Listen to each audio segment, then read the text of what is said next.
60. E nós vamos iniciar, então, com o liberalismo econômico e conservadorismo no Brasil, que não podia deixar de ter Luiz Felipe Orleans e Bragança. Luiz.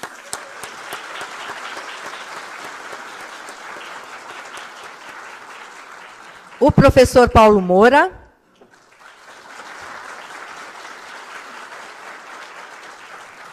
Alan dos Santos.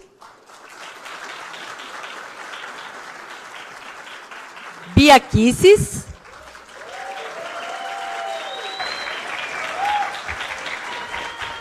E para sentar aqui junto da gente, um representante do movimento Direita Mato Grosso do Sul, porque se eu não falar do Sul, ele briga comigo, Pietro Di Senco. Pietro.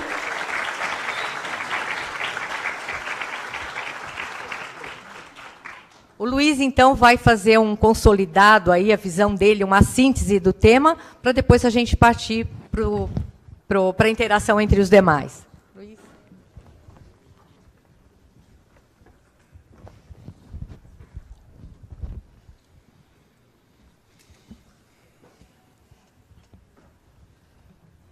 Bom dia a todos. Muito obrigado, Levi, e os organizadores estarem organizando esse evento, que eu acho que de extrema importância nesse momento. O Brasil nunca teve, ao menos na minha vida, tenho 48 anos, eu estou ativo politicamente, com uma família muito engajada na política, há 30 anos, talvez, sempre como observador. Agora eu estou um pouco mais atuante. E o tema do momento eu acho muito interessante, porque ele reconcilia alguns ideários aí que estão misturados na sociedade civil. E há um tempo atrás, um jovem que se mobilizava na rua me viu junto aí com um dos caminhões e me falou o seguinte, falou: poxa, que interessante ver aí um conservador defendendo ideais liberais. Eu falei assim, nada mais conservador do que defender um ideal liberal. Essa foi a fundação do Brasil? Foi assim que o Brasil foi fundado, com esses ideais? Em 1824, sacramentou os ideais liberais na fundação do nosso país. O que nós estamos vivendo é exatamente o oposto.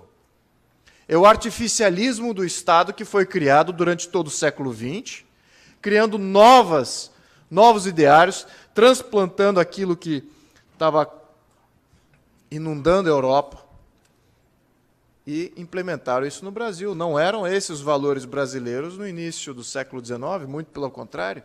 Nós estamos reencontrando os valores que eram dos nossos fundadores. É por isso que os conservadores, aqueles que entendem bem essa causa, estão muito alinhados com os liberais que hoje saem às ruas. Agora, precisamos então definir os termos. Eu acho que isso que é mais importante nesse momento, porque há muita confusão. O liberalismo econômico ele surge exatamente para combater o mercantilismo. O mercantilismo nada mais era do que absolutismo de Estado, patrimonialismo, em que o Estado tinha que ficar rico. Todos trabalhavam em benefícios do Estado, todos tinham que acumular riqueza para o Estado era a força mor, era dono de tudo, toda a propriedade era do Estado. Surge o liberalismo econômico, surge o liberalismo político e começa a mudar essa dinâmica. De repente, não é o Estado que deve ser rico, e sim os indivíduos que compõem o Estado. Esses sim devem ser ricos. E qual é a natureza, então, da riqueza das nações? As nações não são mais balizadas enquanto elas têm ouro reservado em algum lugar, em alguma casa-mata do Estado, que só o Estado tem acesso. Não é através disso que uma nação gera riqueza. Não, a riqueza é gerada pelas transações livres entre os indivíduos. E, quanto mais transação livre, não regulamentada, mais riqueza se gera para a população. Foi essa a premissa de Adam Smith. Antes até que países tivessem abraçado o conceito de livre comércio, antes todos estavam aí com barreiras alfandegárias incríveis, tentando roubar montinho um do outro, quem tinha mais ouro e prata. É assim que era o século XVI, XVII, XVIII. Mas no século XIX tudo muda. E é aí que o Brasil nasce. O Brasil já nasce moderno. Ele já nasce com esses valores. Ele já nasce com a propriedade individual, ele já nasce com a liberdade e a proteção à vida. O Estado brasileiro foi organizado com esses 3 valores. Para defender esses 3 valores, 3 funções do Estado são necessárias: a segurança, a justiça e a ordem pública. Essa foi a simbiose que existia entre esses 3 valores, esse ternário que organiza o Estado. No entanto, no século XX, isso tudo muda. Com o advento do marxismo, no final do século XIX, o crescimento da classe média, a urbanização, o que dá uma base muito boa para que o comunismo surja, para que o socialismo ganhe mais e mais adeptos. E aí teve um regresso ao despotismo de Estado. Agora não mais o indivíduo e as trocas livres eram permitidas, agora tudo tem que ser regulado, no melhor caso. Porque no pior caso, que era no caso do comunismo, nada era permitido. Tudo era do Estado, tudo era organizado e planejado centralmente pelo Estado. É exatamente esse resgate que estamos vivendo agora. Estamos vivendo mais uma falência de um sistema central, planejando centralmente, controlando toda a vida do brasileiro. Agora, recentemente, passamos aí até mesmo a gorjeta agora regulamentada. Então, não existe mais troca livre entre indivíduos. Você quer fazer uma doação para um filho, uma mesada, isso também é tributado. O IOF entre pessoas, isso já valida, então, mais uma interferência de Estado. Então, o que eu estou falando aqui em termos de liberalismo econômico? O que significa isso? Essas trocas livres que representam aqui o ideário fundador da nossa nação. Nada mais é do que não regulamentar a parte econômica. Isso significa todas as transações econômicas, todas as operações, as empresas, as atividades econômicas de todo gênero. Qualquer interferência. E o que é interferência? Interferência é regulamentação, alguma lei que limite, defina ou limite essa interação, ou algum imposto, alguma multa, alguma norma, condicionando ou limitando essa troca. Então, isso é interferência de Estado, através de regulamentação e imposto. E qualquer interferência em uma troca livre gera não somente distorção, mas retira riqueza. Retira a riqueza daquelas duas pessoas que estão trocando livremente. Cria uma interferência de um terceiro, entidade, chama-se governo, ele começa a monitorar aquilo e começa a remover para ele a parte dele. Ele se enriquece, aqueles 2 partidos se empobrecem dessa transação. Acaba sendo uma transação não ótima. Muito bem. Então, quando entendemos que há muita interferência de Estado, que no século XX todo maturou algumas vezes na nossa história, no final dos anos 80 estávamos tão regulados, tão fechados como economia, que no final dos anos 80 existia uma economia informal, talvez aí 30%, 40% do PIB. E quando houve aí a eleição do Collor, teve um ímpeto liberalizante da nossa economia, uma tentativa de privatização, tentativa de desregulamentação, mas era muito semelhante à queda do Muro de Berlim e também muito semelhante a todas as economias do leste europeu que estavam saindo do sistema comunista. Tinham que desregulamentar, privatizar, estávamos na mesma tocada, tanto que o processo de liberalização da economia do Brasil seguiu os moldes da liberalização do leste europeu, que estavam sob o comunismo. Então, existia uma intervenção de Estado total no Brasil nos anos 80. Passamos aí os anos 90, década perdida, tentando reajustar, tentando fazer, de fato, as reformas liberais que são necessárias para que a economia comece a retomar a pujança que ela é necessária no nosso país. Eu diria que foi mais ou menos como reforma, não foi tão profunda quanto necessário. E, mais uma vez, no início do século XX, caímos mais uma vez no despotismo de Estado. Nos últimos 13, 14 anos, estamos vivendo aí com um Estado autocrático, muito mais autocrático do que ele se encontrava aí no final dos anos 80, no início da nossa Constituição de 1988. E, como é de natureza de todo Estado autocrático, a liberdade econômica sofre. Não existe liberalismo econômico com a autocracia. Essa mistura simplesmente não existe. Um dos dois começa a falir. O minuto que você tem um Estado autocrático, ditatorial, que comanda tudo, sem que o povo possa revogar absolutamente nada, possa limitar a interferência de Estado, você não gera liberalismo econômico, não gera capitalismo livre. Livre de quê? Livre de oligarquias, livre de monopólios estatais, livre de bancos estatais, livre de controle central da moeda, livre de preços controlados, livre de agências reguladoras que regulam absolutamente tudo. Isso é liberdade, e isso é o que temos hoje no Brasil. Não temos liberdade, temos tudo isso que eu mencionei acima, e mais. Então temos um grande problema aqui conceitual.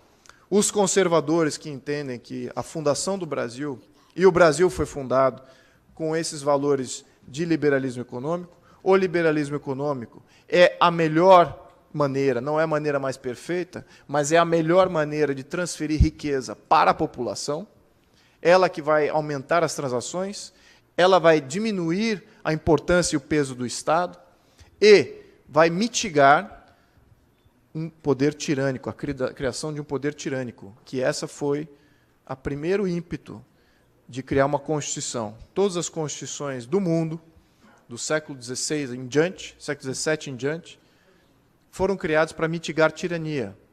Então, a simbiose entre liberalismo econômico e a criação de um poder tirânico é total.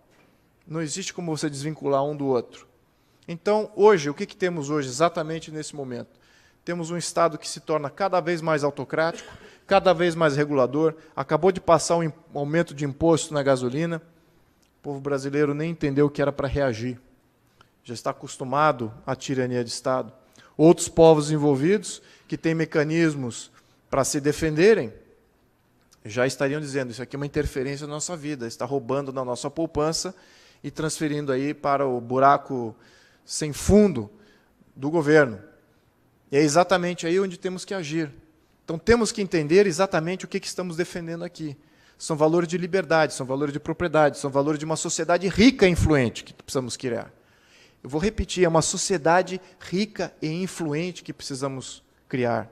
Não é através de regulamentação de Estado, não é transferindo riqueza para o governo, não é criando autarquia, criando fundos, criando planos nacionais de tudo quanto é espécie, mirabolantes, interventores. Não é assim que se cria uma sociedade rica e influente. Não é assim. É mantendo a poupança na mão daquele de quem criou. É assim que se faz. Ah, mas aí falam com relação à desigualdade. A desigualdade não gera nada. A desigualdade social, sim, claro, sem dúvida. As competências variam e gera desigualdade em termos de competência. Mas isso não é o problema. O problema é pobreza. O problema é mitigar a pobreza. E o problema que a pobreza causa, nem necessariamente pobreza é o problema. Porque muitos países convivem muito bem com a pobreza, até países ricos, que têm segmentos pobres dentro da sua sociedade. Isso ainda não é o problema essencial. O problema essencial, e eu gostaria de pedir a atenção de todos vocês aqui, o problema essencial chama-se ascensão social. A ascensão social é que precisa ser feita aqui no Brasil. O que significa isso? Que uma pessoa em condição de carência possa, por si própria, conquistar a ascensão social. E não através de uma regulamentação de Estado, e não limitada por alguma grande empresa, porque ela detém todos os meios de produção, ou porque o Estado detém todos os meios de produção. Então, entendemos que temos dois grandes limitadores aí, que temos que combater. E o liberalismo econômico combate exatamente isso. Combate um Estado que remove poupança da sociedade e combate grandes oligopólios e monopólios que se formam para controlar preço. Isso é liberalismo econômico. Liberalismo econômico, o capitalismo, na sua essência, é para resgatar o povo da pobreza. É para dar ao povo mecanismos para que haja ascensão social por conta própria. Isso era um valor fundador da nossa nação. Isso é ser conservador. Estou muito honrado de estar aqui com vocês hoje. Vou abrir o debate. Muito obrigado.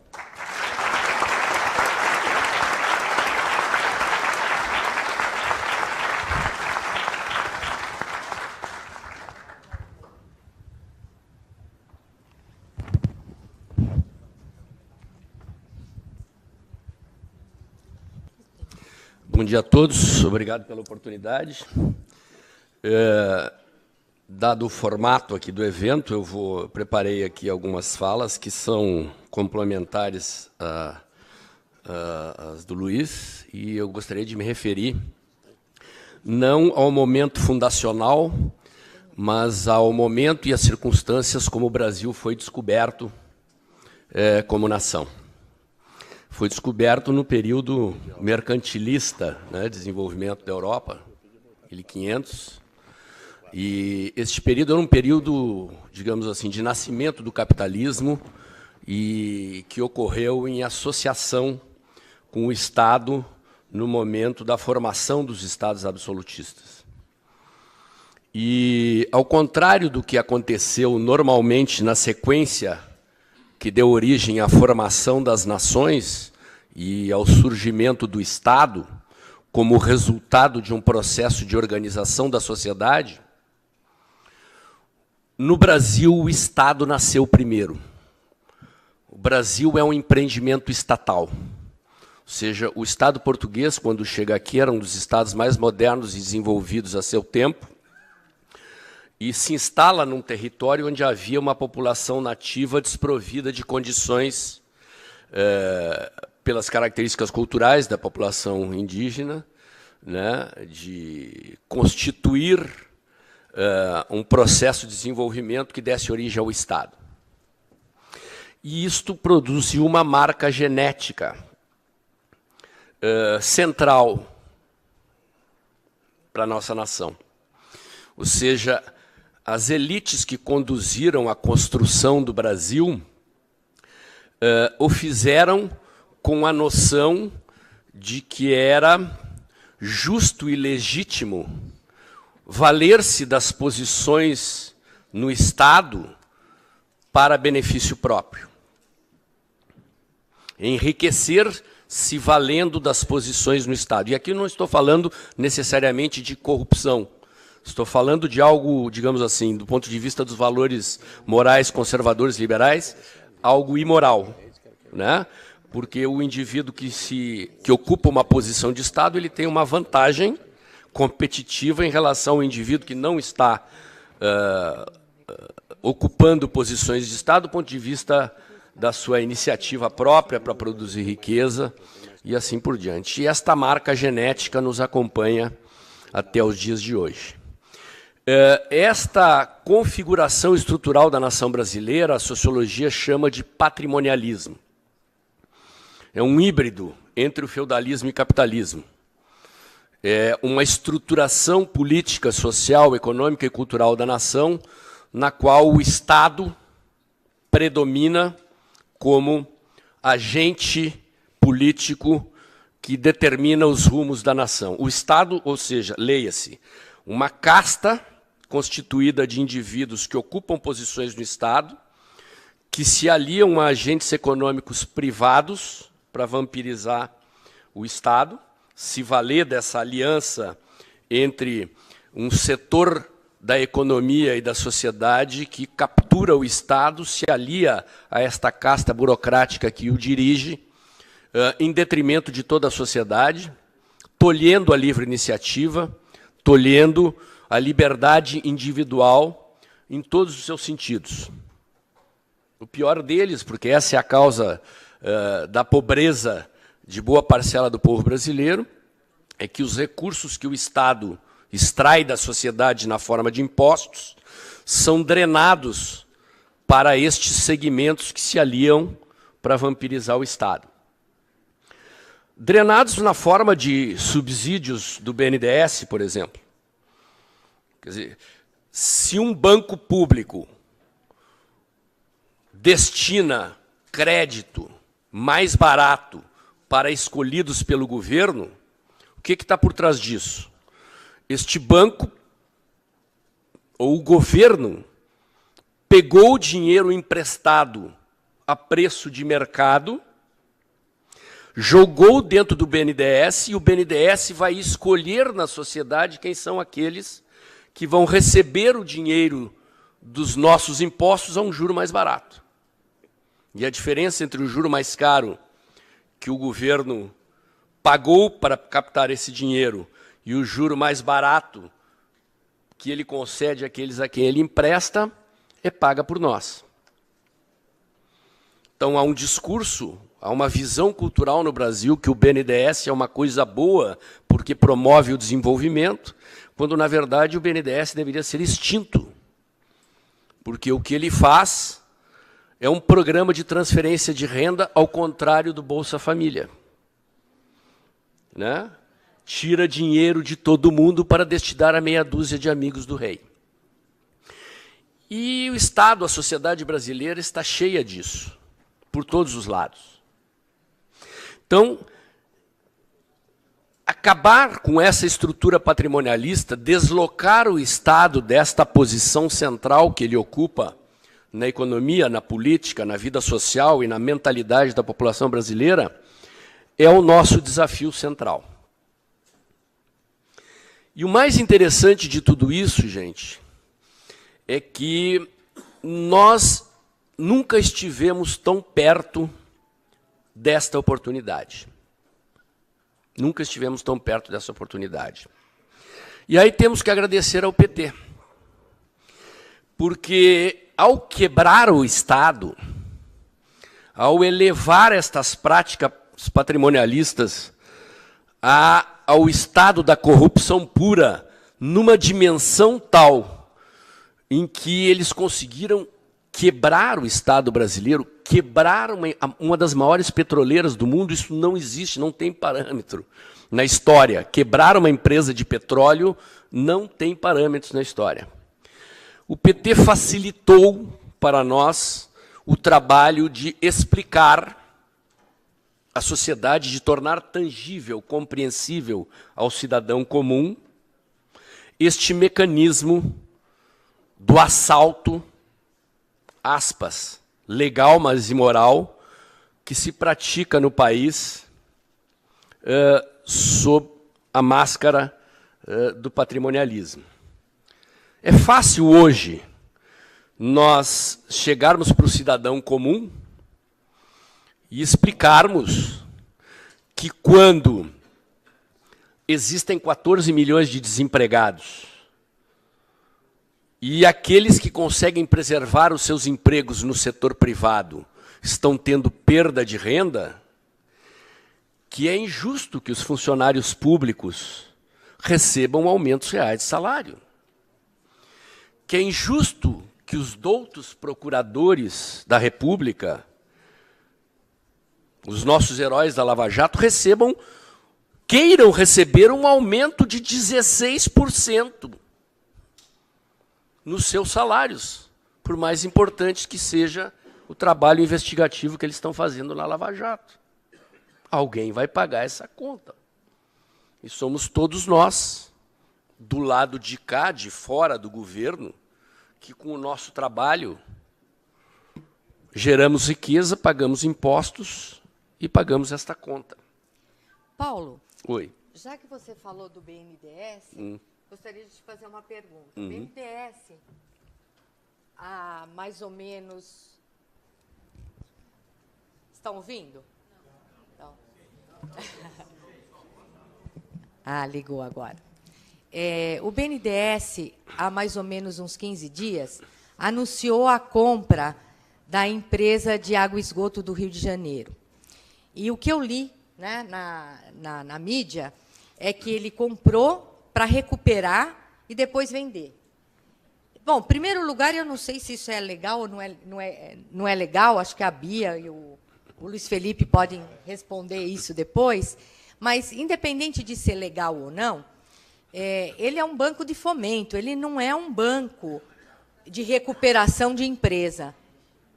Eu queria saber como é que vocês veem isso, eu queria saber a sua opinião, da Bia, do Luiz Felipe, porque eu acho isso uma questão bastante relevante, principalmente se a gente está falando aqui na questão do menos Estado, né? Que é o liberalismo econômico. Bom, o Rio de Janeiro, o Rio Grande do Sul, de onde eu venho, em Minas Gerais, são os estados quebrados em situação mais crítica. O Brasil inteiro está quebrado, todos os estados em dificuldades, mas esses três, o Rio de Janeiro é o que vive a crise mais grave. a responsabilidade pela quebra do Rio de Janeiro e pela recuperação do Rio de Janeiro deveria ser dos governantes do Rio de Janeiro. Primeiro, que não é a compra da SEDAI, é a compra de 49% de participação na SEDAI para ajudar o governo do Rio de Janeiro, com o nosso dinheiro de todos os brasileiros, a sair do buraco em que ele mesmo se meteu. O governador do Rio de Janeiro é sócio da Lambança, herdeiro de Cabral e deste grupo que, em aliança com o PT, nos governou por todo esse tempo. Então, o que está se produzindo ali é mais um artifício para injetar, se não me engano, 3 bilhões de reais nos cofres do Rio de Janeiro, para que o Rio de Janeiro não faça o esforço fiscal que ele teria que fazer por si próprio para se recuperar. Estão mandando a conta para nós. Né? Eu queria dizer, gente, que o que está acontecendo no Brasil é um caso único no mundo. A emergência de uma demanda social pelo liberalismo e pelo conservadorismo, na dimensão em que está acontecendo no Brasil, não tem parâmetro de comparação em nenhum país do mundo neste momento.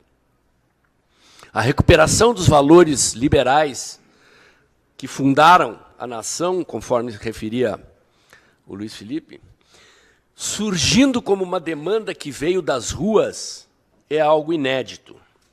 Muitos de nós que fomos às ruas estamos preocupados com o fato de que a população se desmobilizou, compreensivelmente, porque fizemos um esforço de 2 anos e meio para tirar um governo corrupto que foi substituído por outro não muito melhor, né? E isso gerou uma certa confusão na cabeça das pessoas, minou a esperança. Eu queria marcar 2 coisas aqui que eu acho muito importantes. Primeiro, esta preocupação com a desmobilização é infundada, porque ela traz por trás de si um pressuposto de que a mobilização social e o processo de transformação da sociedade deveria ocorrer por um processo linear e crescente de mobilizações de rua cada vez maiores. E não é assim que a coisa funciona. Nós vimos, ao longo desses 2 anos de mobilização pela derrubada do governo do PT, que às vezes as manifestações eram pequenas, às vezes eram grandes, quando se tornaram enormes, nos surpreenderam, e depois houve outras pequenas. Eventos como esse aqui estão acontecendo aos montes pelo país. Nós saímos das ruas, mas não saímos das redes. E quando eu falo rede, eu não estou falando de Facebook, de Twitter, de WhatsApp, de Telegram. Eu estou falando de redes de relacionamentos entre indivíduos. O debate e a atenção da população que foi para as ruas continua vivo e ativo. Em algum momento, possivelmente no processo eleitoral do ano que vem, haverá mobilização novamente. O Alan me pergunta se vamos voltar a falar do BNDES. Podemos. Eu só queria completar o raciocínio aqui, e aí uma pergunta pode motivar o retorno a esse assunto. Né? Então, é preciso que nós tenhamos a dimensão da tarefa histórica que nós temos pela frente. Nós tiramos o PT do poder, mas não tiramos o poder do PT. Então, nós demos um passo importante. E muitos de nós estamos indignados com o governo Temer e com a corrupção, talvez porque muita gente, ingenuamente, não soubesse, né, que o substituto da Dilma fazia parte do time. Na democracia é assim. Nós derrubamos um governo de esquerda pela via democrática, sem a interferência dos militares, que, do meu ponto de vista, estão tendo uma conduta, isso vai ser objeto de debate aqui, irrepreensível na defesa dos valores constitucionais, a missão de transformar o Brasil é nossa. Se nós não convencermos a maioria da população brasileira de que o socialismo é uma coisa do mal, de que a liberdade é um bem que nós não podemos perder e precisamos recuperar, a liberdade econômica, a liberdade política, a esquerda vai voltar e vai voltar e vai voltar. É a luta no terreno cultural que leva tempo, que é cheia de complexidades, de vais e vens, que é a nossa missão. E nós estamos lutando aqui, gente, com essa conformação estrutural de 500 anos, com a qual o PT se casou. O discurso original do PT era que um partido nascido da sociedade, de baixo para cima, né, que ia derrubar as elites, que era contra o imposto sindical, e depois se calou. Né? E quando o PT chega ao poder, o que ele faz? Ele se casa com estas oligarquias que monopolizam o controle do poder. E a esperança, a esperança de todos os corruptos é que Lula possa concorrer, mesmo que seja para não vencer. A candidatura do Lula permitirá à esquerda se mobilizar organizadamente, alimentar a esperança não só das bases do PT, mas de que, na carona da candidatura do Lula, reine a impunidade, mele-se a Lava Jato, mexa-se na legislação, de maneira a neutralizar e a reverter todos os avanços que nós construímos. Então eu vou parar por aqui, qualquer coisa a gente responde como pergunta. A minha intenção foi dar, primeiro, um sopro de esperança, de que nós entendamos que eventos como esse aqui, que os debates que nós fazemos diariamente nas mídias sociais, são a continuidade possível e necessária do movimento que nós começamos há 2 anos e meio, 3 atrás, e uma dimensão da tarefa histórica que nós temos pela frente e da oportunidade que nós temos de quebrar a espinha dorsal do Estado patrimonialista e de fazer com que a sociedade, os indivíduos livres da nação, sejam os protagonistas da história e não mais esse protagonismo esteja na mão do Estado e da casta que controla o poder no nosso país historicamente. Muito obrigado.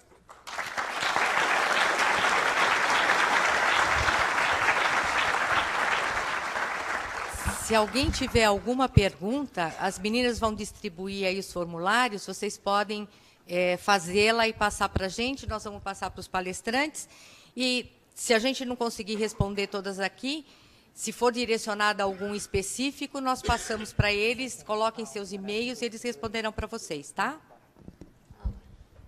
Hoje eu estou compartilhando uma alegria de poder tirar as dúvidas que eu tiro no WhatsApp pessoalmente, né, com a Bia, que é bom demais. Bia, essa questão legal, nós sabemos que as leis no Brasil, existem muitas lacunas, mas é o que temos para hoje. Né? Essa interferência estatal ela está ultrapassando, inclusive, os âmbitos legais no Brasil. Como, por exemplo, esse caso no Rio de Janeiro, como é que fica isso com relação à legislação brasileira? Isso é permitido? A legislação dá abertura para esse tipo de compadrio, né? Ou seja, de pegar ali, ó, vamos salvar o Estado aqui, colocando mais dinheiro do povo aqui por via privada, né? Vai fingir que é uma privatização. Como que fica essa questão? Bom, gente, em primeiro lugar, eu quero dar bom dia a todos, cumprimentar o auditório, os organizadores do evento e aqui os meus colegas aqui de painel.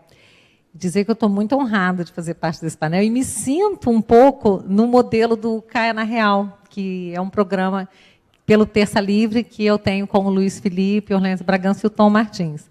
E no Caia na Real acontece assim, o Luiz dá uma aula Fica todo mundo ouvindo a aula do Luiz. De vez em quando ele vem com as tabelas dele, né? E a gente fica ali assistindo, boquiaberto, aprendendo. Aí vem o Tom Martins e transforma aquilo, né, numa coisa assim, bem filosófica, e no final joga assim, alguma mensagem espiritual, como tudo isso afeta a gente espiritualmente. E aí vem o eu, né, e cai na real. Aí eu falo como tudo isso está afetando a gente no dia a dia, no Congresso, o que os políticos estão fazendo, os bastidores dessa política suja, né? Trazendo bem para uma linguagem mais coloquial, para que todo mundo consiga entender. Então, eu me sinto aqui hoje nesse modelo, só que ao invés do Tom Martins, o Paulo Moura, e ele fez muito parecido com o Tom Martins, quando no final ele disse que a missão de resgatar o Brasil é nossa, é da sociedade. Sempre essa é a minha mensagem. Não adianta a gente querer esperar que venha alguém, algum super-herói nos salvar. Não vai ter Chapolin Colorado, não vai ter ninguém para nos salvar. Essa missão é nossa. E é um trabalho extremamente longo e árduo. Não adianta a gente se desesperar, às vezes a gente se descabela, mas aí o que a gente faz? Vai dormir, acorda no dia seguinte, disposto de novo a essa luta, que é longa. É uma guerra cultural. Então, realmente, esse é o trabalho que nós temos que fazer, de resgate da sociedade, e não vai ter outra forma que não seja pelo estudo. Nós temos que estudar, nós temos que montar estratégias, e isso que está acontecendo hoje, viu, Levi, você que idealizou junto com o Parra, o Patrick e outras pessoas que estão aqui, a Meire Lopes, pessoas que idealizaram esse evento, isso é de uma importância imensa. Eu realmente estou muito emocionada e de ver, né, como que as pessoas responderam, né? Eu sei que tem muito mais gente querendo participar do evento do que vagas. Agora, quanto à sua pergunta especificamente, Alan, se é legal, se não é legal, eu imagino que a lei dê brecha para isso, que o conselho do BNDES tenha que respaldar. Agora, se isso é bom para o Brasil, isso é outra história, né? Uma vez eu tive o desprazer de assistir uma palestra do Jobim, do ministro, então ministro Nelson Jobim, na Procuradoria do DF, um Jobim que foi legislador, constituinte, confessa ter escrito coisas que não foram votadas na época da Constituinte, o Jobim que foi ministro do Supremo Tribunal Federal e o Jobim que foi ministro da Defesa. Então, ele foi, né, ele ocupou cargos de destaque em todos os poderes, legislativo, executivo e judiciário. Esse Jobim falou para a gente, para um auditório composto por procuradores de Estado, né, que as leis são feitas como são, ou seja, mal feitas, de propósito. Que eles fazem de propósito para dar margem mesmo para que os advogados depois possam discutir e de alguma forma, achar brechas para não ter que cumprir a lei. Então, ele falou, o lobby é enorme e nós, legisladores, fazemos as leis mal feitas de propósito. Então, quando a gente já vê que a lei é confusa, ele falou assim, não é porque a gente não sabe fazer, é porque é para ser feita assim mesmo. É claro que tem aqueles que não sabem fazer mesmo, o Congresso está cheio de gente incompetente que mal sabe falar, mas tem aqueles que, de caso pensado, fazem dessa forma. Então, Alan, se é legal, eu não sei. Hoje, no Brasil, isso não importa muito, porque a gente vive um ativismo judicial que, para mim, é um dos maiores cânceres que existe hoje, né, no nosso país. Esse ativismo, o juiz não julga mais de acordo com a lei, ele julga de acordo com a consciência dele.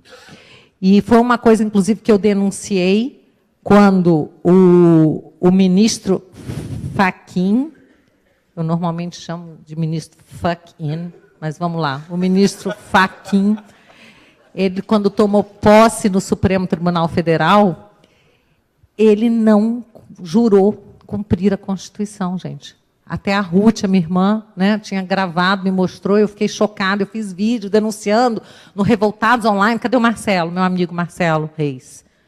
Marcelo Reis, cadê? Então, Marcelo, que me encontrou nos corredores do Congresso, que me convidou para fazer parte do Revoltados, que foi um momento super especial na minha vida, ter feito parte do Revoltados Online. O Revoltados Online, eu posso ter saído do Revoltados, mas o Revoltados não saiu de mim. Né? E o que aconteceu é que o ministro Fachin disse que, ao contrário do que está no artigo do regimento interno, que quando o ministro toma posse, jura cumprir a Constituição, julgar de acordo com a Constituição, ele disse que iria julgar de acordo com a consciência dele. Isso, para mim, foi bastante chocante como advogada. E mais chocante ainda foi ver que ninguém fez nada. Nem o ministro falou nada. Não, ministro, o senhor tem que jurar a Constituição. Né? Ninguém falou nada. Né? E ficou por isso mesmo. E mesmo eu tendo colocado o vídeo no Revoltados Online, eu não vi ninguém se indignar com isso. Então, quando a gente chega nesse nível, viu, Alan? Eu acho assim, o BNDES está querendo entrar onde? Na rede de esgoto? O BNDES já é o esgoto. Né? Então, se ele vai comprar ações de esgoto. Então, assim, o BNDES precisa acabar. Eu vi, quando você fala aí dos amigos, né? Dos amigos lá, dos governantes que recebem verba, eu vi isso acontecer, porque eu conheci pessoas que trabalhavam com projetos, FINEP, BNDES, e a escolha era feita quem paga mais para diretores, para alguns diretores do órgão, entende? Então, não tem nada a ver, ainda por cima, com projetos que serão importantes para o desenvolvimento do Brasil. Bom, mesmo que fosse isso, o banco não se justifica você ter tirado a população para privilegiar algumas pessoas. Não é? E a gente hoje vê o quê? O BNDES entregou o nosso dinheiro suado do povo brasileiro, que não aguenta mais pagar impostos. O BNDES entregou esse dinheiro para ditaduras na África, na América Central, Porto Mariel em Cuba, metrô na Venezuela, na Argentina. É o nosso dinheiro. E a gente assiste tudo isso e a gente não sabe a quem recorrer. Então, nós temos que recorrer a nós mesmos. Não tem outra saída. É um trabalho duro. A coisa já chegou longe demais. Já foi longe demais. E você tem toda a razão, Paulo, quando você diz que é absolutamente sem precedentes isso que acontece no Brasil. É inacreditável. E é inacreditável que o Lula ainda não esteja preso. É inacreditável. E aí eu quero cumprimentar o pessoal de Curitiba que está aqui, a Ana Paula, a Rafa, a Alessandra, todo esse pessoal maravilhoso, a Narli, todo o pessoal de Curitiba, porque nós já fizemos, inclusive, ação na casa do ministro Fachin, lá com um megafone na casa dele, nos indignando. E é isso, gente. A audiência do Lula, a gente estava lá, e nós não vamos parar. Nós não vamos parar. Alan, então, eles podem fazer os horrores que eles fazem com a nossa lei, vão continuar fazendo por mais um tempo, mas eles já viram que o povo acordou. Eles já viram que a sociedade despertou. E é por isso que agora eles estão tendo que tirar a máscara. O meu amigo Olavo Mendonça vai falar sobre isso à tarde, no painel da segurança. E eles estão sendo mais agressivos agora. A esquerda está sendo agressiva. Acabou o Lulinha Paz Amor, agora está aí a Gleisi Hoffmann, né? Terror, né? Fazendo os discursos dela, apoiando o Maduro. Esse é o PT agora mostrando a cara. Mas eu quero dizer uma coisa para vocês. O pior agora não é o PT, que o PT já está desmoralizado. Agora a gente tem PSOL, a gente tem Rede, a gente tem outras formas de esquerda e de terror para a gente se preocupar. E está aí o Miguel Najib, que vai falar sobre escola sem partido. E eu quero dizer para vocês o seguinte, nós estamos tendo sucesso, sim. Porque quando a gente derruba o imposto sindical, e aí meu abraço ao Paulo Eduardo Martins, idealizador da lei do fim do imposto sindical, e o Rogério Marinho, que levou adiante de uma forma com maestria no Congresso e conseguiu que fosse aprovado. Nós estamos tirando o oxigênio dessa célula cancerígena que é esse aparato sindical que existe no Brasil, e o Escola Sem Partido para acabar com a doutrinação. Esse é o alimento da esquerda, e nós vamos arrancar deles. Vai demorar, mas nós já estamos indo, já estamos conseguindo. Obrigada. Alô? Alan, tem uma pergunta aqui para você. Só um detalhe, Nery, só rapidinho. Eu tenho uma pergunta do Paulo Moraes, vou fazer especificamente para o Alan, que acho que cabe mais aí para ele. Em que medida o setor privado está engajado no apoio ao conservadorismo e ao liberalismo, apoiando logisticamente e financiando grupos como Terça Livre e outros aí?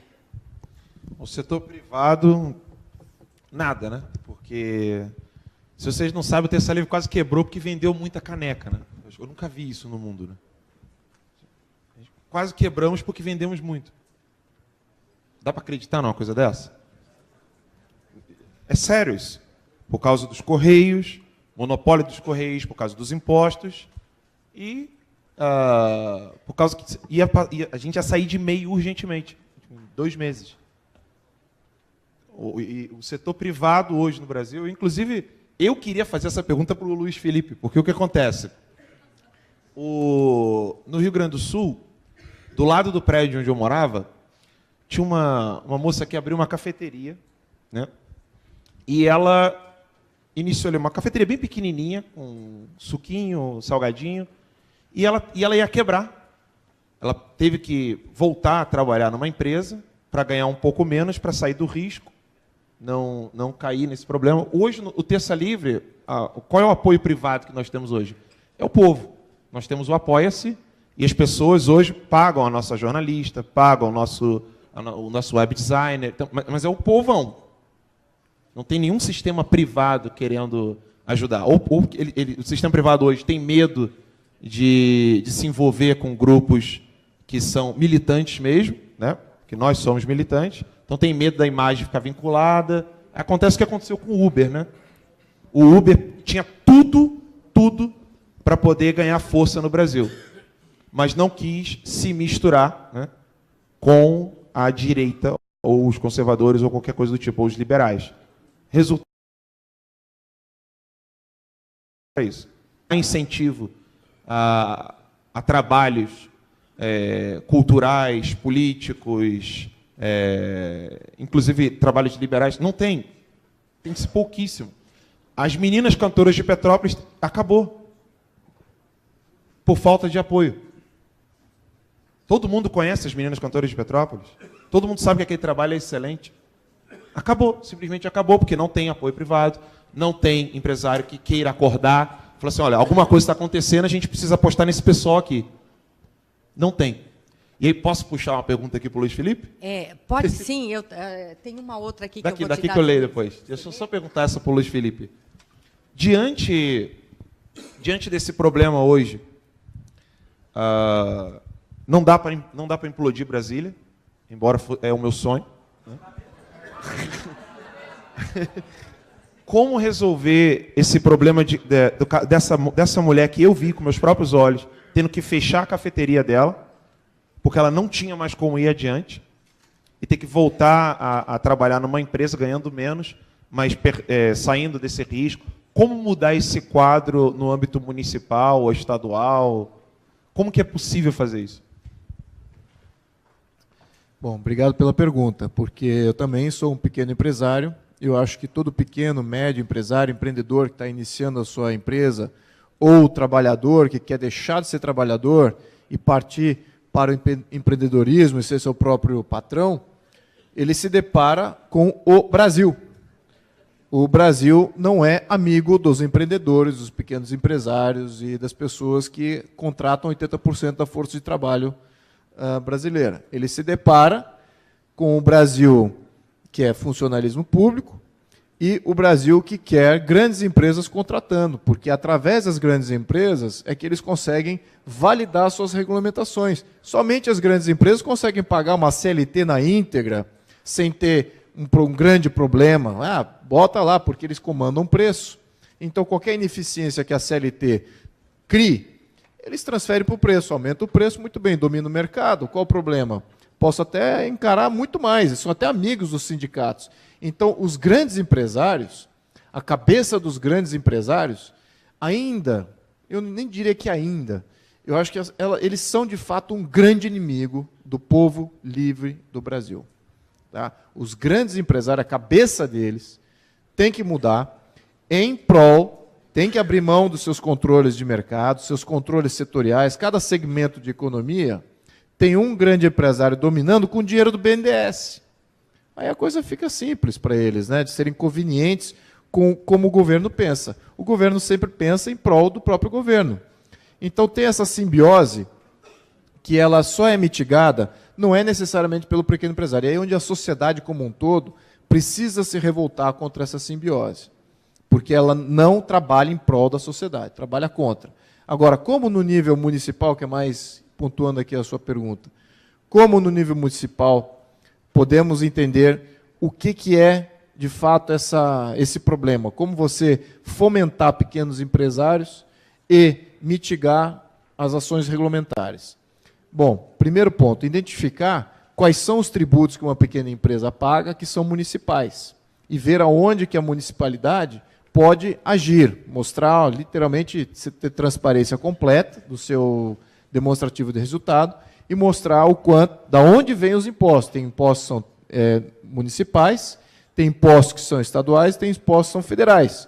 Essa noção o brasileiro ainda não tem completamente. A transparência também não é muito boa. Existem leis até que eu estava militando aí para transparência de leis municipais, de como é que esses impostos são alocados. Mas, independente disso, no nível local, precisa entender quais são os tributos que afetam aquela pequena empresa. Talvez tenha um IPTU que possa ser renegociado, ou um ISS, alguma coisa assim do gênero que possa ser negociado. Não sendo nenhum imposto local o problema, então vai para a segunda instância, que é estadual e federal. Aí sim, você está falando de quase mais de 80% dos impostos que incidem sobre uma pequena empresa é estadual e é federal. E aí cabe ao seu prefeito, ao seu vereador, ao seu deputado estadual representar aquela empresa e falar assim, olha, o Poder Federal, a minha empresa não está sendo onerada com esses impostos federais e qual é o retorno para essa comunidade desse imposto federal? Qual é o retorno para esse segmento da economia daquele imposto federal? Começar a demandar isso. É assim que você começa a criar a grande revolução. Os Estados Unidos se libertou com esse ponto. Começou com a tributação. Começou sabendo que eles eram tributados, o imposto ia para a Inglaterra e não se fazia nada com isso em prol da sociedade local dos Estados Unidos. Foi assim que começou a Revolução Americana. Então, é assim que eu acho que vai começar a Revolução Brasileira. Porque, de fato, a gente não tem absolutamente nenhum retorno e começa a agir contra a sociedade e contra as pequenas empresas. É assim que eu diria que eu faria. Nós temos 3 perguntas aqui, mas o tempo está curto. Então, eu vou tentar resumir as perguntas aqui e dividir, porque elas foram todas para o Luiz Felipe. Então, eu vou tentar resumir as 3 perguntas aqui do William Bull, do Vladimir e do Krishnando. Alan, só enfatizando aí para o pessoal, não são só essas 3, ficaram várias aqui sem respostas. Aqui tiver endereçada a uma pessoa, como eu mencionei, a gente vai passar para ele responder por e-mail. O que eu estou vendo é que a gente está recebendo aqui formulários sem os e-mails, né? Então, quem não colocou e-mail, se quiser pegar aqui e colocar para que a pessoa possa responder, fique à vontade, peça lá para as meninas, que eu vou entregar para elas, e coloquem um e-mail, tá? Então, eu vou resumir aqui as 3 perguntas, porque elas falam, exceto a do Cristianando, que fala se é possível retornar à monarquia no Brasil, as outras são todas voltadas a como reconstruir o Brasil e quais seriam os pilares que poderia reconstruir o Brasil e como que podemos fazer isso. Olha, temos um problema gravíssimo de anomia. Anomia significa que o poder constituído não representa os valores da sociedade.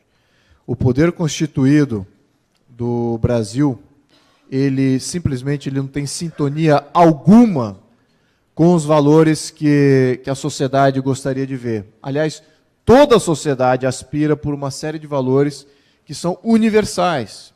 O Brasil foi primeiramente fundado, a primeira Constituição, em linha com esses valores. Se eu pudesse fazer uma crítica aqui, naquele momento, naquele período histórico, se houve um erro que foi criado naquele momento, foi de ter centralizado o poder, mas também tem algum benefício disso aí, por causa das guerras, mas foi de não ter feito ou promovido os valores de base de uma maneira muito mais ativa. Nós precisamos resgatar os nossos valores de base, entender Quais são esses valores de base? E a nossa Carta Constitucional precisa representar e proteger esses valores de base. E a sociedade, entendendo que esses valores de base são a sociedade, e entendendo que esses valores de base são protegidos na Carta Constitucional, a própria Constituição se torna a melhor amiga do povo brasileiro. O povo começa a defender a Constituição.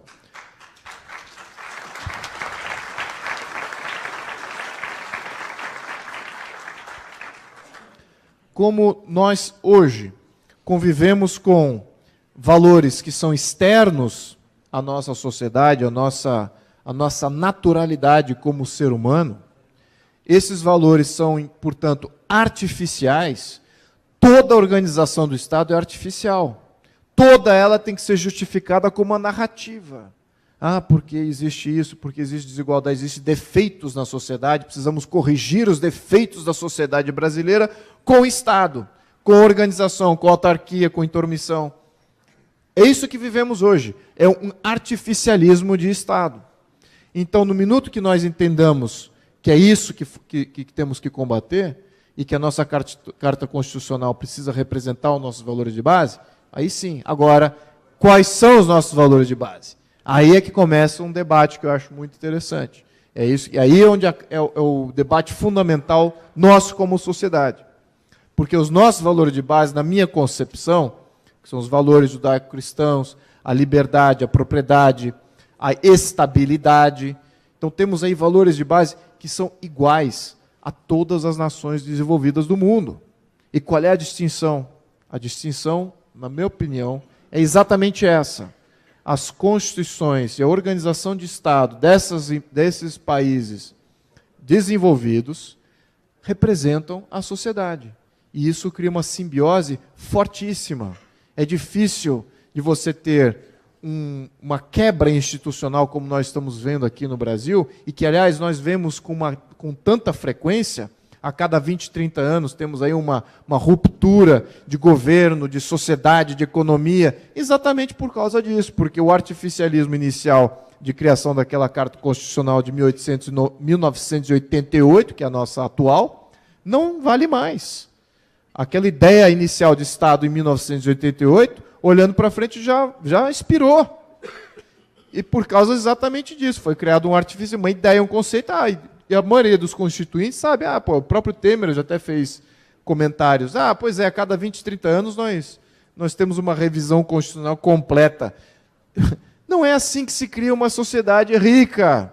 A riqueza, ela requer estabilidade, ela requer uma progressão natural e perene, valores que são fundamentais, que valem para sempre, para definir o povo. Não é através de cada 30 anos você tendo rever tudo, o que é o Brasil. Não é isso. Isso não é a maneira correta. Então nós temos um problema lá de cima, que permeia todas as organizações de governo, todas as instâncias de governo, até chegar no nível municipal. Então eu diria que esse seria o primeiro passo, é uma revisão constitucional. Acho que tinha mais uma pergunta aí, né? Você tinha... não. Então tá bom. Não sei se eu respondi a pergunta a quem fez. Tá, obrigado.